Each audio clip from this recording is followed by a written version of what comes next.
Ooh, what's up, Sparkman family? It's your boy Sparkman, and welcome back to another Market Watch. Today we're covering Just Hunches as the pre-sales have now gone live on Gamer's Choice, and prices have already started to shift up and down here in the market on Gamer's Choice because they're trying to figure out the puzzle to this piece as well. Because again, they don't want to undersell themselves here with these three amazing archetypes making their debut in the TCG. But before we get to all that and so much more, I gotta give you the reminder that we are doing an entire case giveaway of this set, Just Hunches. Again, this set comes out in August. We're picking a winner end of July. Make sure to go check it out. It's only a few videos ago.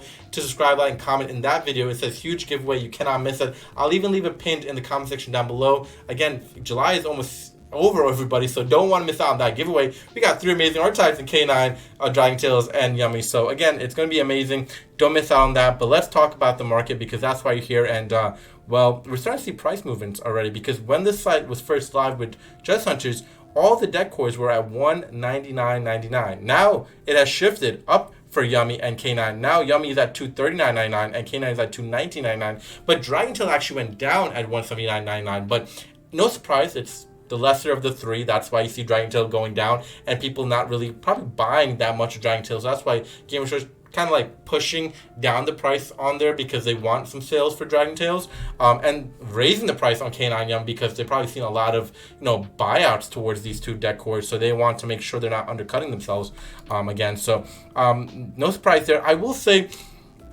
I don't know how I feel about the deck cores. I feel like they're kind of overpriced in my opinion. I think I would wait a little bit on the deck cores.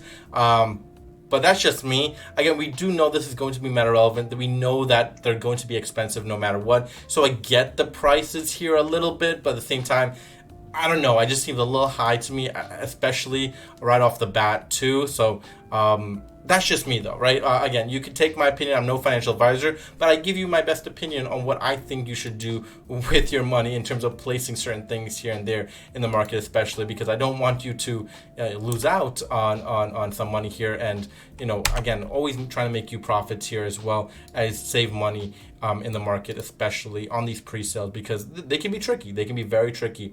Now, again, I will bite my tongue if I get this wrong, but I'll be honest with you.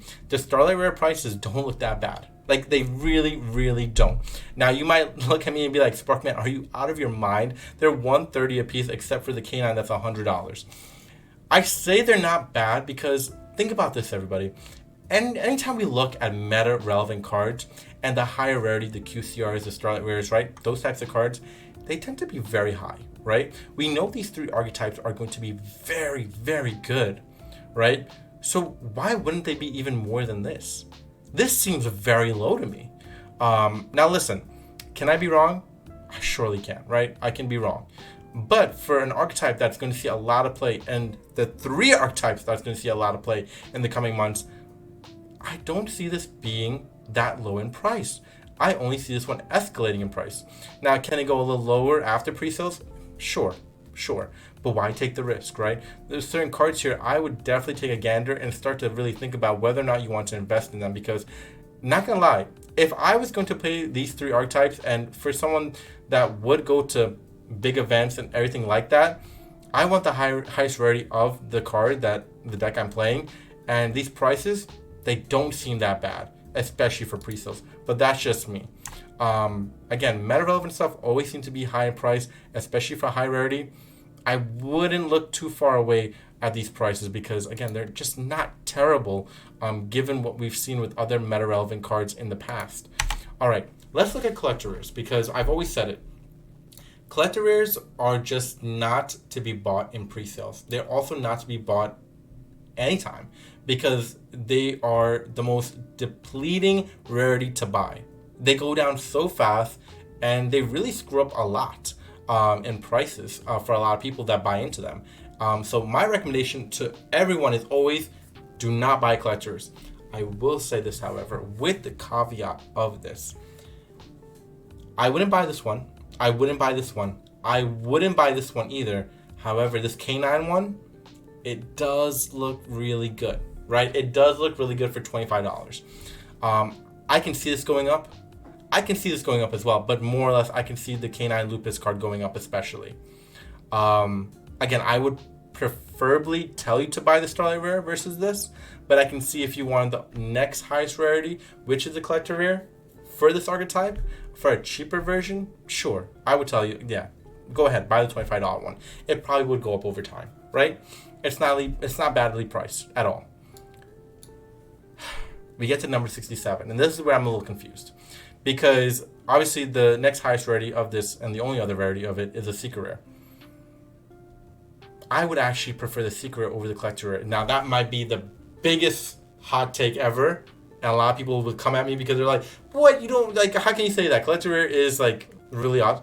Listen, everybody, it's just one of those rarities I just don't trust. I really, really have no faith in it.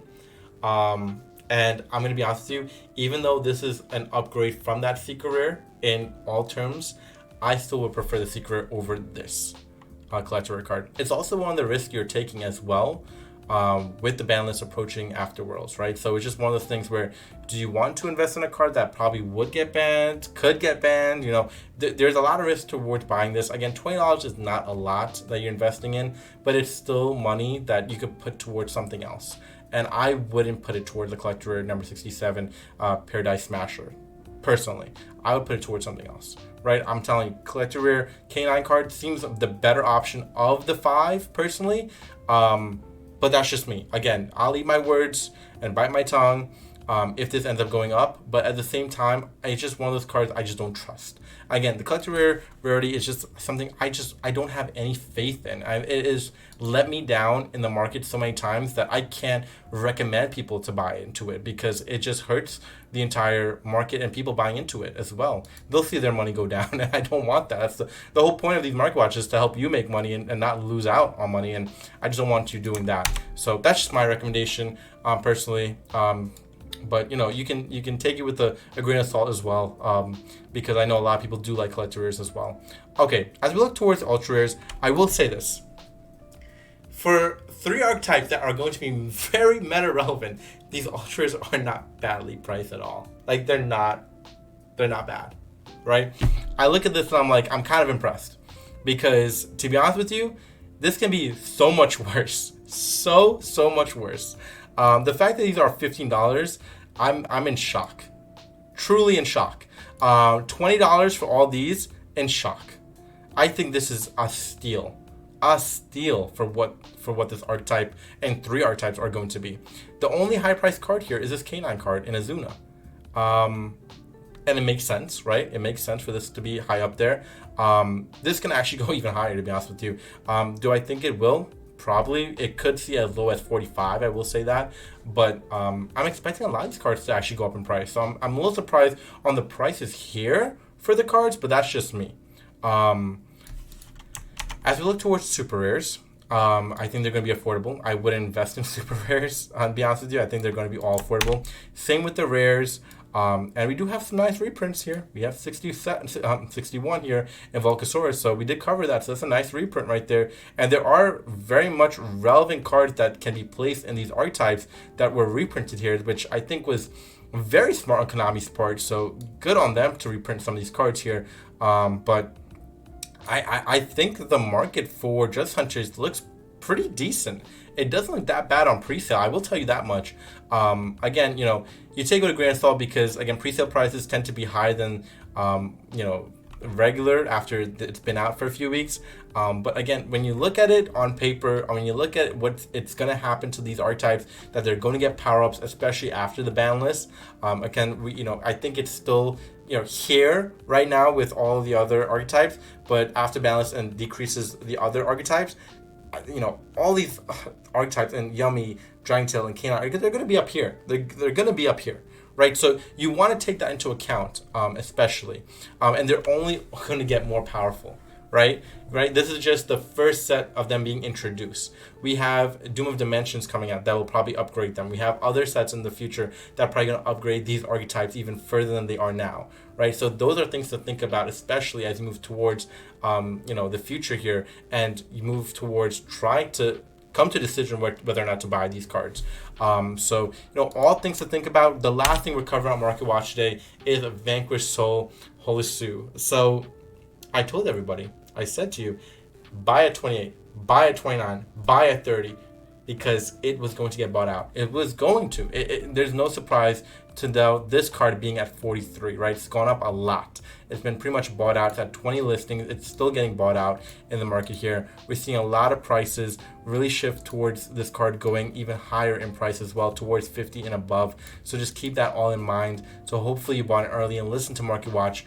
Again, have your notifications on, listen to real time, because it's to help you, the community, out and saving a lot of money. That's why we do these market watches. I don't have a crystal ball, but you can just tell where the market's going to go with a lot of the archetypes in the future and what cards are going to get bought out, right? So you just got to really be listening in real time, especially because it does help you out, the community. So again, I hope you guys enjoyed today's Market Watch. Definitely let me know what you think, what cards I should be talking about in the next Market Watch, but also, do you agree? Do you disagree with my takes on the pre-sales? I want to hear all your opinions and so much more. But that's about it. Make sure to go check out the giveaway. Do not miss out on that. It's almost the end of July.